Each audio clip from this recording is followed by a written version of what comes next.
Welcome to Pharma SEMICON 2016. I'm here with Marc Limacher from INOVIS. Welcome, I'm happy to have you here. Thank you.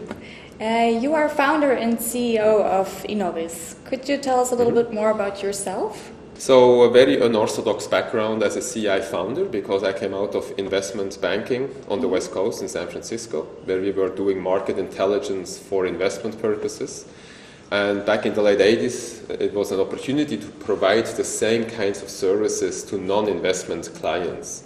So being in Silicon Valley, of course, I went to the Apples, to the Ciscos, the HPs, the Genentechs, and they all embraced it, which gave us the idea to basically start the business in 1992, just focusing on those two industries, IT and life science. And we stay loyal to those two industries for the past 25 years.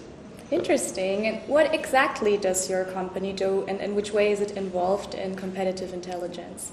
So we do basically focus on difficult to obtain intelligence, meaning we only focus on primary intelligence, human intelligence. And what we do is basically talking to stakeholders of our clients' targets or competitors. That means talking to current customers, existing accounts, channel partners, anyone really that's relevant who is a stakeholder of the competitor.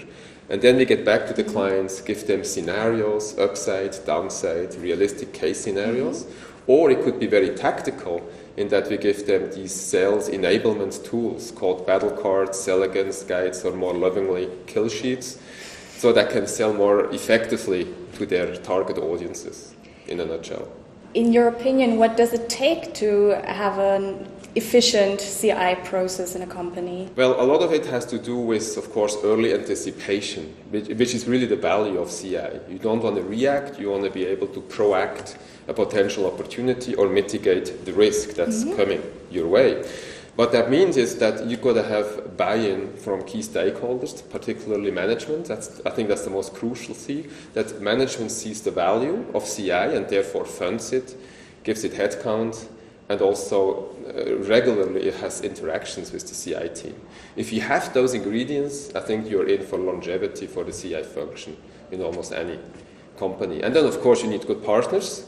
No sales pitch, right? But you really need reliable partners with global reach to get you to these hard-to-obtain intelligence pieces that are not in the public domain. That's the crucial piece. If it's public domain, it's not intelligence, it's just information and data. And in your session here at SEMICON, you talk about the evolution of competitive intelligence during the past years. Could you give us some insight into that? Sure. So in the old days, well, when I say old days, as old as 3 years ago, the principal stigma was always to be first to know for the CI manager. And nowadays, it's really more first to anticipate, to add this value add to the CI function. And now we live in perfectly efficient markets, right? Everybody has access to the same information at any moment in time, anywhere in the world. Therefore, you've got to be faster than these perfectly efficient markets, which means go to sources that are not in the public domain, which means human primary intelligence sources. And to me, that's really the new mantra, if you will, of CI, to focus more on primary intel, but then also how you process the primary input into these tangible outputs we talked about earlier. Right? Which challenges do you see there, and how do you face them, and how do you help your customers to overcome them? I think the biggest challenge is really not having information overload, because still too many CI teams, and having done this for 25 years and going to all these conferences like yours, the overarching themes remain the same. Is how can we make ourselves more relevant in the C-suite to senior management? How do we get a seat at the table? And it makes it so difficult now, because chances are your CEO at 7 a.m. in the morning, he or she gets her download of key crucial intel pieces. He or she forms her own conclusions, and if you come up at 9 a.m. and send out a news bite with your implications analysis, it's too late, because they already have formed their conclusions. Again, it goes back to anticipatory intel. Create or cultivate your own proprietary sources of feeds, of primary intelligence feeds, and that way you have the value add, and you have a seat at this table by challenging them with scenarios and potential outcomes. That keeps them awake at night. If you are the one who is the provocateur, more so than the information pusher, then you have job security, basically. Okay. How do you expect, looking into the future, will competitive intelligence develop?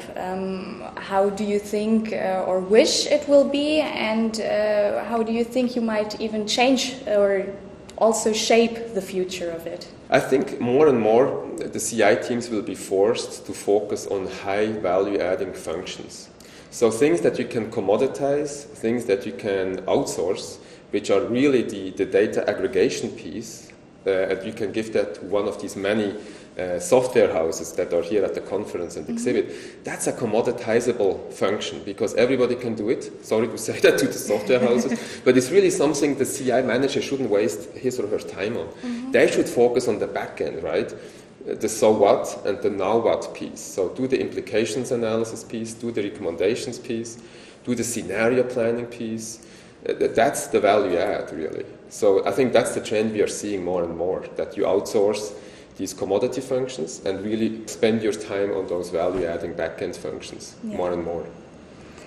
We were talking before about that you have already been here at SEMICON a couple of years ago. Now you're at our launch event, Pharma SEMICON, for the first time. What do you expect from the event? What insights do you hope to gain, and what would you like to take home? We go to several conferences. This is one of them, and we like it so far. It's day one, but first impressions count, and they're positive.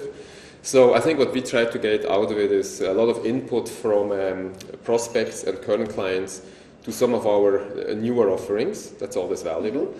It's nice, of course, to network, sharing best practices with colleagues from different industries beyond IT and life science.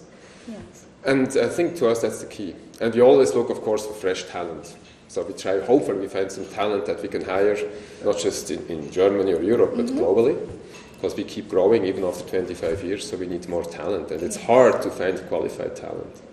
Okay, well, I hope you can find all that here. Thank you very much for your time. Oh, my pleasure. Happy to hear you, and have fun at the conference. We shall.